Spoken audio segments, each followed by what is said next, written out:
Thanks for joining us here on NewsNation Rush Hour. I'm Nichole Berlie, and right now, Ian just became a hurricane again. It's now expected to make landfall tomorrow morning as a Category 1 hurricane.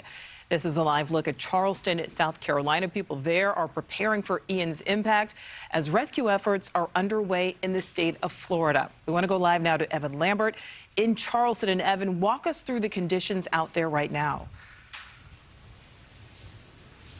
Well, Nichole, things got a lot more urgent here as Ian turned back into a hurricane. It is projected to make landfall somewhere near Charleston tomorrow morning. I want to show you what's going on now. You can probably see that there is some wind here that has picked up really within the last 20 to 30 minutes, and you can see that very clearly by the white caps here on Charleston Harbor. This is the Battery, the iconic landmark here in the historic part of Charleston where we are. There are not many people around, although we do see a few people walking around here. We've seen people walking dogs and the like, but just a few hours ago, we did hear from the mayor of this city who really told people to stay alert, stay inside.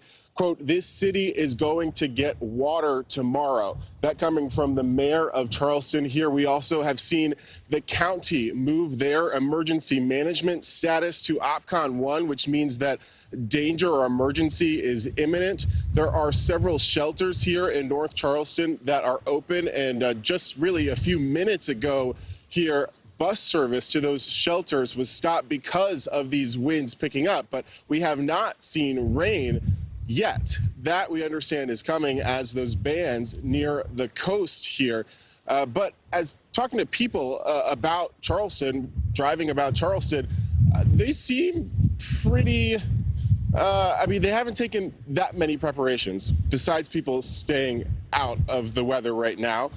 We haven't seen many boards up or anything like that, but we did see, I guess, in the last few days, people getting those sandbags. There are people with sandbags in this historic part of Charleston. We've seen sandbags on several houses right by the bottoms of the doors, but not really people boarding up per se. In this area, we're told, gets a lot of water on a regular basis, even a little bit during high tide here. There's a sign that says no lifeguard on duty, wait at your own risk over here. So this is one of those areas by the Battery that is expected to get that water tomorrow morning. And from talking to some of the people here, they have said either if they've lived here all their lives, they've said that they're taking more precautions, but they say that there are some people that moved into town more recently and they haven't been through a storm here, so they aren't being as urgent about the preparations. But the police here telling people to stay inside, do not venture out into the storm.